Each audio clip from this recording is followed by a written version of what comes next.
Okay, let's dive right into this. Welcome back to The Explainer. Today, we're unpacking Chapter 3 of our source material, which is all about the evolution of political ideology. We are going to take a highly structured, totally objective journey through the big ideas that shape how we actually organize our lives together. Because whether you realize it or not, the rules we all live by every single day, yeah, they're the result of literally thousands of years of intense debate. And honestly, the whole thing kicks off with one really provocative question. How much liberty should people give up for order? To wrap our heads around this, political theorists ask us to imagine what they call a state of nature.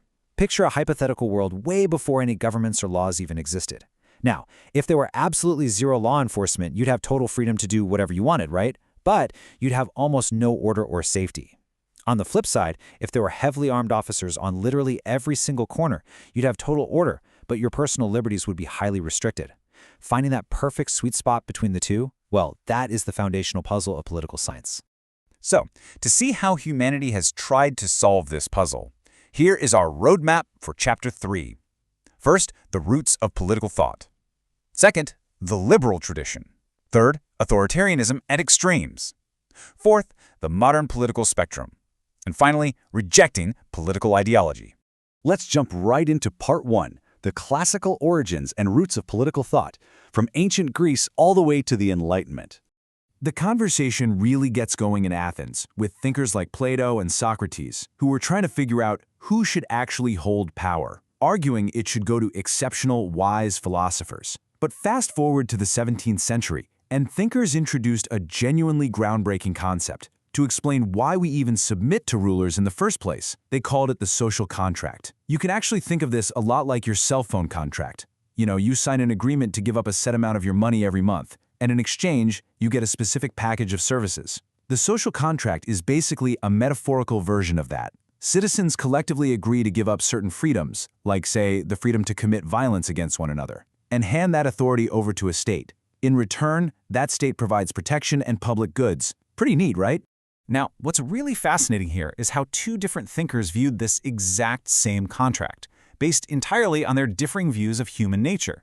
You've got Thomas Hobbes, who believed the state of nature would be chaotic, nasty, and violent.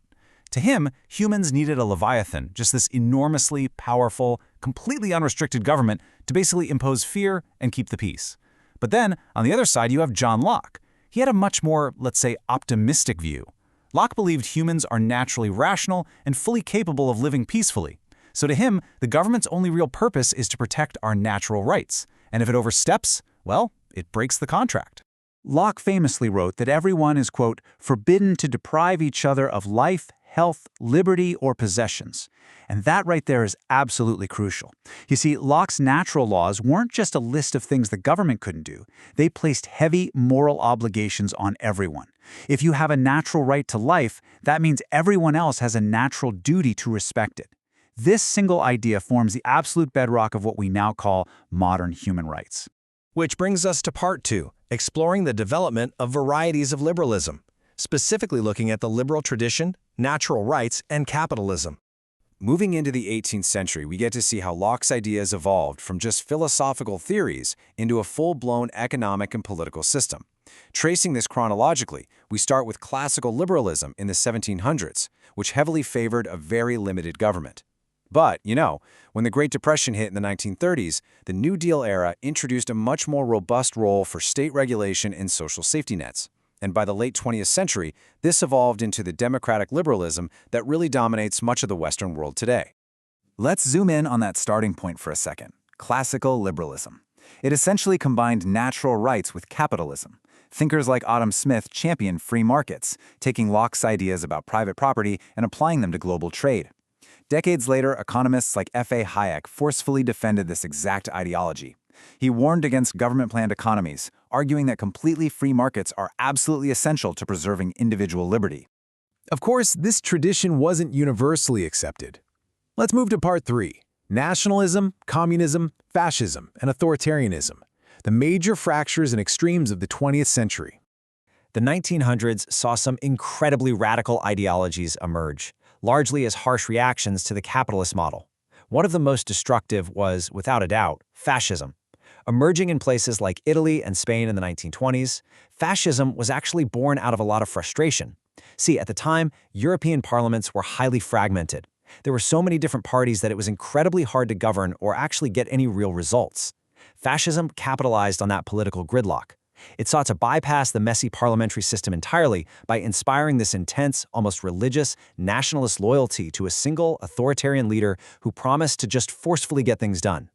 The 20th century was really defined by these extremes. We had communism, which was based on the Marxist vision of a totally classless society, though in practice, that led to totalitarian Soviet regimes.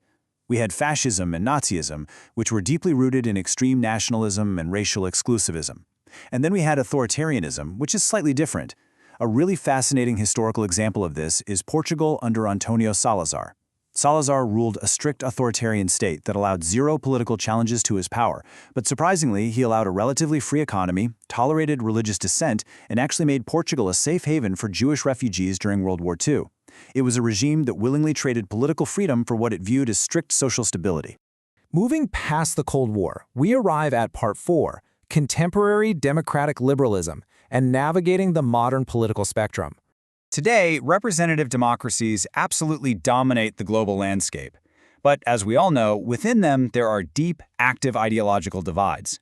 So the crucial takeaway here is this. In most Western nations today, the major political parties actually operate under the exact same broad ideological umbrella, which we call democratic liberalism. Seriously, whether you're looking at the center-left, which focuses heavily on maximizing personal liberty and building social safety nets, or the center-right, which leans into free market economics and moderate social conservatism, both sides still fundamentally believe in representative democracy, mixed government, and capitalist frameworks. They're basically playing on the same field, just defending different sides of it. But, politics never just stands still. Let's look at contemporary ideologies further to the political left. In the 1960s, the New Left emerged, basically arguing that the center-left simply wasn't progressive enough. The New Left pushes for robust, immediate action on things like environmentalism, feminism, and critical theory. Notably, democratic socialists within the New Left actively question capitalism itself. They make the argument that basic human needs, like healthcare for instance, should never be left up to free market for-profit insurance companies, but instead should be fully guaranteed by the state to ensure true across-the-board equality. And this brings up a great point about their economic arguments. The New Left argues that merely having a minimum wage just isn't enough, especially if working full-time still leaves a family below the poverty line. Instead, they strongly advocate for government mandates requiring private employers to pay a living wage. Their core assertion here is that economic output has to directly serve the workers' basic, fundamental needs.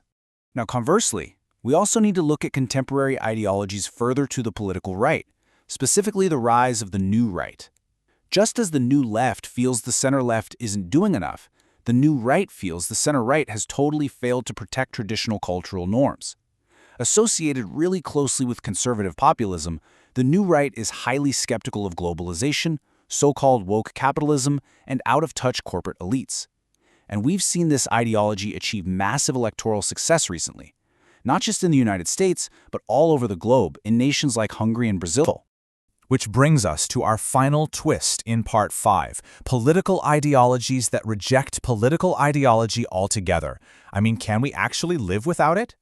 Sometimes rejecting ideology is purely a matter of survival. When a government completely fails to provide fundamental stability, like what we see with demonstrators protesting severe shortages of basic goods in Venezuela, abstract political theories just lose all their meaning. Citizens naturally abandon high-level ideological debates in favor of finding their next meal. It really proves that absolutely no political ideology can outlast an empty stomach. But other rejections of ideology are deeply philosophical. Take thinkers like Michael Oakeshott, for example. Following a school of thought called Burkeanism, he argued that political ideologies are actually dangerous because they wildly overestimate human reason. They tend to throw away centuries of tested history and custom in favor of unproven, rationalist utopian blueprints.